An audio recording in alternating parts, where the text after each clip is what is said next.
हौसले की उड़ान कभी थमती नहीं, उम्मीद का सफर कभी रुकता नहीं, विश्वास का दीपक कभी बुझता नहीं, जिंदगी का कारवां कभी ठहरता नहीं। डर, आशंका और शोक में डूबे इस कोरोना काल से निकलकर जिंदगी अब थोड़ी राहत और थोड़ी खुशियां पाने लगी है।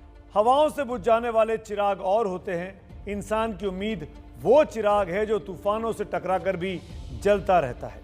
इस हफ्ते के आखिरी दिन आते आते कोरोना के मामले में भी राहत की प्यारी सी आहट सुनाई पड़ने लगी है।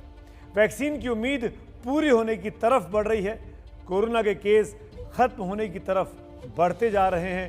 यही तो इंडिया चाहता है। अब हम आपको दिखाते हैं कि खबरों के मामले में इंडिया क्या चाहता है।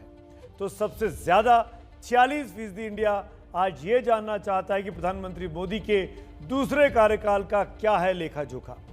दूसरे नंबर पर 18% इंडिया इस खुशखबरी को देखना चाहता है कि भारत में सुस्त टीकाकरण को फाइजर की डोज कैसे मिलने वाली है। वहीं 14% लोग उस स्टडी को समझना चाहते हैं कि क्या कोरोना से ठीक हुए तो जिंदगी भर वायरस मुक्त हो जाएंगे। प्रधानमंत्री नरेंद्र मोदी 7 साल से देश की बागडोर संभाल रहे हैं। 2019 में दूसरी बार उन्होंने देश की कमान संभाली थी। इसमें बीते 1 साल से कोरोना उनकी सरकार का इम्तिहान ले रहा है। मोदी सरकार कोरोना से निपटने में कितना कामयाब रही, इस पर देश का मिजाज क्या है, ये हम आपको आगे दिखाएंगे और ये भी दिखाएंगे कि पीएम मोदी से लोगों की उम्मीद क्या है। लेकिन पहले देख लेते हैं इस कोरोना की अंधेरी रात में उम्मीदों की रोशनी किधर से आ रही है। बात उम्मीद की है तो वो पहले कर लेते हैं। हालात अब अच्छे हो जाएंगे, ये उम्मीद सबसे ज़्यादा इस बात से बंधी है कि अब केस कम होने लगे हैं। कहाँ 4 लाख के ऊपर केस आ रहे थे, आज घटकर 1,86,000 केस हो गए हैं। दूसरी उम्मीद वैक्सीन से मिल रही है।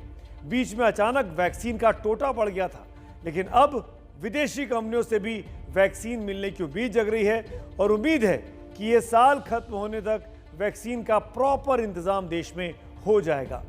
कल एक दिन में 29,20,000 वैक्सीन लगी है, यानी जितने संक्रमित हुए उससे ज़्यादा वैक्सीन कल इस मई के महीने में लगी। और तीसरी उम्मीद लॉकडाउन वाले ताले के खुलने से है। अब काम धंधा शुरू होने लगा है, लोगों की रोजी रोटी की दिक्कतें भी कम होने वाली हैं। दिल्ली सरकार ने इस दिशा में पहला कदम बढ़ा दिया है। तो एक तरफ अनलॉक शुरू हो रहा है, दूसरी तरफ विदेशी टीकों की संख्या बढ़ रही है और तीसरी तरफ कोरोना के मामले भी धीरे धीरे कम होने लगे हैं। तो 2 महीने की आपाधापी के बाद अब खुशियां मुस्कुराने लगी हैं।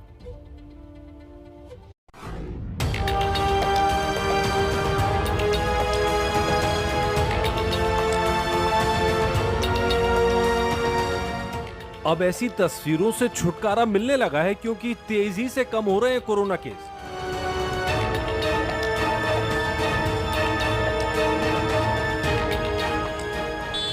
अब दिल्ली पर कसा बंदिशों का ताला खुलने लगा है क्योंकि दिल्ली में भी कम हो रहे हैं कोरोना केस। अभी लेकिन पूरी लड़ाई जीती नहीं है, तो इसीलिए जो अभी तक अपने को फायदा हुआ पिछले 1 महीने के लॉकडाउन का, ऐसा ना हो कि अगर एकदम से खोल देंगे तो उसका नुकसान हो जाए। तो इसीलिए सबका ये मानना है एक्सपर्ट्स का कि इसको धीरे धीरे खोला जाए।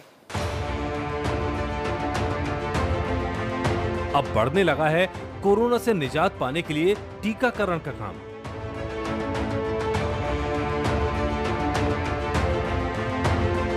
अब जगने लगी है कोरोना से बचाव की उम्मीद।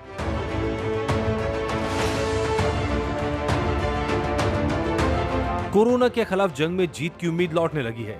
देश की राजधानी दिल्ली में अनलॉक की प्रक्रिया शुरू होने लगी है। 31 मई से दिल्ली में फैक्ट्री और कंस्ट्रक्शन साइट्स को शर्तों के साथ काम करने की छूट मिली है।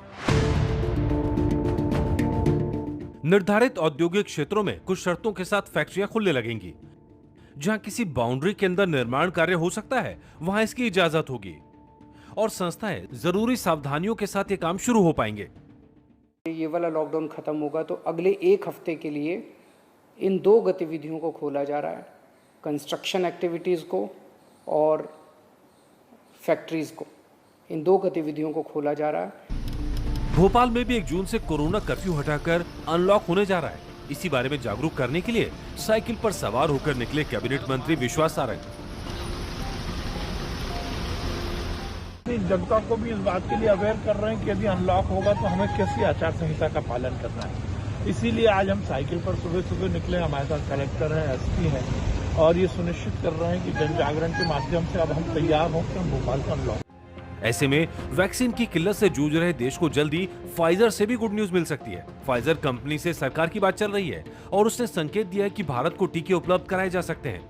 Inviting them to supply in India का एंगेजमेंट शुरू से ट्रांसपेरेंट तरीके से पार्टनरशिप की नजर से चलता हुआ आया है। अब हमें इंडिकेट हुआ कि फाइजर वैक्सीन अवेलेबल उपलब्ध कर सकते हैं। इमीडिएटली उसके ऊपर कार्रवाई हो रही है और उसकी तरफ हम तरीके से बढ़ रहे हैं। फाइजर कंपनी ने शर्तों के साथ भारत को अक्टूबर तक 5 करोड़ टीके देने का वादा किया है, जिसको अक्टूबर तक पूरा किया जाना है। फाइजर अमेरिकी कंपनी है जिसने फरवरी में लंबी अप्रूवल में देरी से आवेदन वापस ले लिया था। पिछले महीने से कई राज्य सरकारों ने फाइजर से टीके लेने की कोशिश की लेकिन नाकाम रहे। अब बातचीत की गाड़ी तेज चल पड़ी है। फाइजर से बात बन जाती है तो देश में 4 वैक्सीन लगने लगेंगी। एक है भारत बायोटेक की कोवैक्सीन, दूसरी है सीरम इंस्टीट्यूट ऑफ इंडिया की बनाई कोविशील्ड, तीसरी है रूस से स्पुतनिक और चौथी होगी अमेरिकन कंपनी फाइजर। स्पुतनिक मई के महीने से सीमित मात्रा में लगनी शुरू हो चुकी है, लेकिन जून से बड़े पैमाने पर लगनी शुरू हो जाएगी। जुलाई से फाइजर की वैक्सीन मिलने की उम्मीद है। साथ ही कोवैक्सीन और कोविशील्ड का प्रोडक्शन भी आने वाले महीनों में बढ़ने वाला है। यानी देश कोरोना से लड़ने को तैयार है, लेकिन भूलिएगा नहीं, अभी मास्क भी जरूरी है और सामाजिक दूरी भी। इसमें कोई शक नहीं कि देश में वैक्सीन की, टीके की किल्लत है। काफ़ी वक्त से, पिछले 2 हफ्तों से हमने देखा, जगह जगह देश भर की तस्वीरें देखी जहां वैक्सीन समय पर नहीं मिल पा रही थी, लंबी लंबी लाइनें थी। लेकिन ये सब बातें अब अतीत की रह गई हैं। भविष्य कुछ सुनहरा दिखाई देता है। फाइजर कंपनी के टीके भी भारत में मिलने वाले हैं। भारत सरकार और फाइजर के बीच जारी बातचीत के बाद जुलाई से फाइजर के टीके लगने शुरू हो सकते हैं। कैसे, समझिए इसको। फाइजर हिंदुस्तान को जुलाई में 1 करोड़ वैक्सीन डोज देगा। अगस्त में भी 1 करोड़ डोज और मिलेंगी। सितंबर में ये डोज 2 करोड़ हो जाएंगी और अक्टूबर में फाइजर वैक्सीन की 1 करोड़ डोज और भारत को मिलेंगी। यानी कुल 5 करोड़ डोज अक्टूबर तक फाइजर ही फाइजर से भारत को मिल जाएंगी। तो भारत को उम्मीद है कि दिसंबर के आखिर तक वैक्सीन की 200 करोड़ डोज अलग अलग कंपनियों से, मैंने अभी सिर्फ फाइजर की बात की है, लेकिन और कंपनियों के साथ जोड़ लें तो 200 करोड़ डोज दिसंबर के आखिर तक भारत के पास होंगी। और ये बात सही है कि आबादी के लिहाज से भारत में वैक्सीन अभी तक कम लगी है, लेकिन भारत दुनिया के टॉप 3 देशों में है जिसने सबसे ज़्यादा वैक्सीन अपनी आबादी को लगा दी है। सबसे ज़्यादा आगे अगर कोई देश है तो वो चीन है, जिसने 56 करोड़ 67 लाख वैक्सीन लगा दी है। दूसरे नंबर पर अमेरिका आता है। यहाँ पर 28 करोड़ 92 लाख लोगों को वैक्सीन लग चुकी है और भारत ने अब तक 20 करोड़ 57 लाख डोज लगा दी है। कोरोना केस कम हो रहे हैं, वैक्सीन लगाने की कोशिश तेज हो रही है, लेकिन उससे भी तेज है वैक्सीन पर देश में चल रही राजनीति। आज राजनीतिक दंगल में राहुल गांधी कूदे तो जवाब देने के लिए केंद्रीय सूचना प्रसारण मंत्री प्रकाश जावड़ेकर को उतरना पड़ा। इस दंगल में केंद्र में था वैक्सीन का झंझट। राहुल गांधी दावा कर रहे हैं कि सरकार के पास नौटंकी के सिवाय कुछ नहीं है, तो सरकार कह रही है कि कांग्रेस की नौटंकी जनता कब की बंद कर चुकी थी।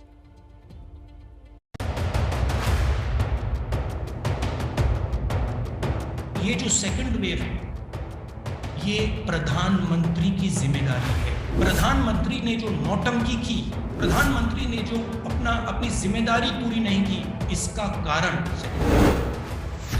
देश की पूरी जनता के साथ कोविड का सामना कर रहे हैं, तब ये नौटंकी शब्द का उपयोग करते हैं ऐसे प्रयासों का, ये देश का और जनता का अपमान है। ये देश का और जनता का अपमान है। इसके बारे में जनता के मन में ये उस राजनीतिक जंग की बानगी है जो देश की 2 बड़ी राजनीतिक पार्टियों के बीच छिड़ गई है। जंग का मुख्य मुद्दा है वैक्सीनेशन की धीमी गति। आज कांग्रेस नेता राहुल गांधी ने पीएम नरेंद्र मोदी पर सीधे हमले किए। तिलमिलाई बीजेपी ने भी पलटवार किया। रणनीति है। मैंने डायरेक्टली प्रधानमंत्री को कि अगर हिंदुस्तान ने वैक्सीन स्ट्रेटेजी नहीं ठीक लगाई, एक बार नहीं अनेक बार लोग मरेंगे। एक वेव नहीं आएगी, 2 वेव नहीं आएगी, 3 वेव नहीं आएगी, 4 वेव नहीं आएगी, आती जाएंगी। तो मुख्य मुद्दा था कि वैक्सीन देना ही उपाय है। अरे यही तो पहले दिन से हम कह रहे हैं और प्रयास कर रहे हैं। कोवैक्सीन के बारे में जनता के मन में एक संशय पैदा करके, और इनके एक साथी ने तो कहा ये मोदी वैक्सीन है। जहां से भी आप वैक्सीन ले सकते हो। राहुल गांधी ने दावा किया कि जिस गति से वैक्सीन लग रही है उससे तो 2024 तक सभी को वैक्सीन लग पाएगी। वहीं बीजेपी का दावा है वैक्सीन तो इसी साल के आखिर तक सबको लग जाएगी। अगर वैक्सीनेशन इसी रेट पे चलता गया, मतलब आज के प्लान पे अगर आप चलें तो मई 24 में हिंदुस्तान की पूरी जनता का वैक्सीनेशन होगा। अगर इस रेट पे वैक्सीनेशन चलता गया तो 3rd वेव आएगी, 4th वेव आएगी, 5th वेव आएगी। क्यों आएगी? क्योंकि आपका वायरस बदल जाएगा। स्वास्थ्य विभाग ने दिसंबर तक 216 करोड़ डोसेस यानी 108 करोड़ लोगों का वैक्सीनेशन कैसे होगा, इसका पूरा खाका दिया है। तो ये समझ लेना कि भारत का वैक्सीनेशन 2021 में ही दिसंबर के पहले पूरा होगा। कांग्रेस समेत सभी विपक्षी दल लगातार मोदी सरकार को घेरने में लगे हैं। कांग्रेस के मुख्य आरोप है सरकार ने मौत के आंकड़े छिपाए, सरकार ने वैक्सीनेशन की रफ्तार धीमी रखी है, सरकार कोरोना को संभालने में नाकाम रही है। इसके लिए सीधे पीएम नरेंद्र मोदी पर हमले किए जा रहे हैं। वहीं बीजेपी का कहना है कि सरकार को साजिश के तहत बदनाम किया जा रहा है। ऐसी जंग एमपी में भी लड़ी जा रही है। छवि इतनी बिगड़ी हुई है, मैं तो कह रहा हूँ भारत महान नहीं, भारत बदनाम है। ये आज सब देशों ने रोक लगाई है कि भारत के लोग नहीं आ सकते। आपके मध्य प्रदेश का अध्यक्ष कह रहा है ये कि भारत बदनाम है। कांग्रेस को लज्जा और शर्म नहीं आती। सत्ता जाने के बाद लगता है कमलनाथ ने मानसिक संतुलन खो दिया है। मैडम सोनिया गांधी, मौन तोड़ना पड़ेगा। देश में जब वैक्सीन कम है तो राजनीति की डोज से अपने अपने नंबर बनाने का खेल जारी है। आने वाले दिनों में ये तकरार और तेज होती दिखाई दे सकती है। मोदी जी के एक्शंस अलग होते। और इस बीच कोरोना से जुड़ी एक और बड़ी और अच्छी खबर आ रही है। एक रिसर्च कह रही है कि शरीर कोरोना से लड़ने का फॉर्मूला याद कर लेता है। हमारे शरीर में दौड़ने वाले रेड ब्लड सेल्स में कोरोना से लड़ने वाली एंटीबॉडी कुछ महीने बाद खत्म हो जा रही थी, लेकिन अब रिसर्च में यह सामने आया है कि साल भर बाद एंटीबॉडीज मौजूद हैं, लेकिन रक्त में नहीं बल्कि बोन मैरो में। बोन मैरो हमारी हड्डियों के सख्त हिस्से के अंदर मौजूद होता है, जो बदन में नए सेल्स बनाने का काम करता है। और अच्छी खबर यह है कि दोबारा कोरोना होने पर इम्यून सिस्टम फिर से एंटीबॉडीज बना लेगा। संभावना यह है कि एंटीबॉडीज अब ताउम्र बन सकती हैं।